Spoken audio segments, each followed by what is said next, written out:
यह है एस्ट्रो ग्रहों की पाठशाला में आपका स्वागत है। मैं हूं विनोद गुप्ता।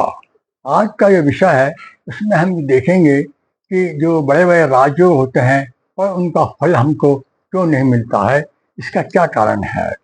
तो राजयोग जो है वो सबसे पहले लग्न से देखा जाता है। लग्न और लग्नेश यदि ये दोनों पावरफुल हैं और यदि ये प्रथम भाव में, पंचम भाव में, ये सप्तम में या नवम भाव में यदि विराजमान है, तो आप समझना है कि ये इनका राजयोग जो है बिल्कुल सफल रहेगा और समय आने पर ये आपको पूर्ण फल देंगे।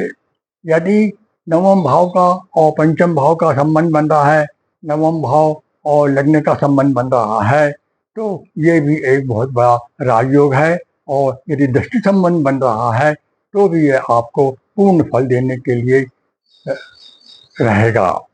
अच्छा, राजयोग जो है लग्नेश से ही बनता है।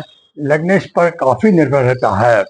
लग्नेश यदि अच्छा नहीं है और यदि नीच राशि का बैठा हुआ है या त्रिकोण भाव में बैठा हुआ है और शत्रु ग्रहों का इसके साथ संबंध बन रहा है या शत्रु ग्रहों की इस पर दृष्टि है, तो ये जो राजयोग है यह अपना पूर्ण फल आपको नहीं देगा।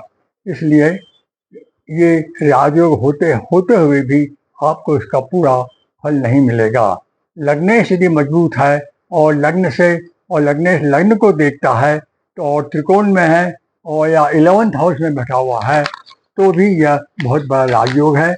यह आपको सफलता की तरफ अवश्य ले जाएगा। यदि इनका संबंध पंचमेश और नवमेश से बन रहा है तो भी यह आपको बहुत फायदा देने वाले हैं। ग्रहों के हम हिसाब से यदि देखें तो यदि किसी व्यक्ति का जो जन्म है वो रात में होता है या तो उसको सबसे अधिक फल मिलता है। यदि शुक्ल पक्ष का जन्म है और शुक्ल पक्ष में यदि अष्टमी से लेकर कृष्ण पक्ष की पंचमी तक यदि इन तिथियों के अंदर यदि इसका जन्म होता है और जन्म रात का होना चाहिए, तो ये जो है ये पक्ष बल से ये योग बहुत अच्छा बनता है और इसमें उसे बहुत उन्नति होने के चांसेस दिखते हैं। यदि ये दूसरे, चतुर्थ, दसवें और सप्तम भाव में यदि विराजमान है, बैठे हैं, तो यह राजयोग बहुत प्रभावशाली रहेगा। धन आपको देगा, वृद्धि करेगा, सभी प्रकार के सुख संपदाएं जो है आपको समय रहते प्राप्त होती रहेगी। एक और राजयोग है जो चंद्र से पहले घर में यदि चंद्र से द्वितीय भाव में और सूर्य बैठे हुए हैं और चंद्र से 12वें भाव में यदि शुक्र बैठे हुए हैं, ये राजयोग भी बहुत सफलता की तरफ ले जाता है। क्योंकि चंद्र की महादशा में आपको सूर्य का भी प्रभाव अच्छा रहेगा, चंद्र की महादशा में शुक्र का प्रभाव भी आपके ऊपर अच्छा रहेगा। ये आपको बहुत उन्नति की ओर ले जाएगा। या चंद्र से सेकंड हाउस में शुक्र बैठा है और चंद्र से 12वें घर में यदि गुरु बैठे हैं, तो भी यह राजयोग बहुत प्रभावशाली रहता है।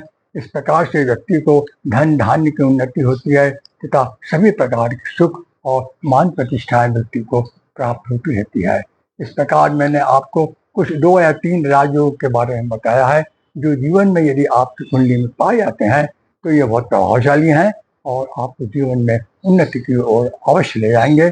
समय रहते आपको उन्नति की ओर अग्रसर करेंगे, सभी प्रकार की सफलताएं आपको मिलती रहेगी। आज यहीं तक, कल किसी नए विषय के साथ आपसे चर्चा करेंगे। आपसे अनुरोध है आपके चैनल को देखें, देखने के बाद लाइक करें, सब्सक्राइब करें और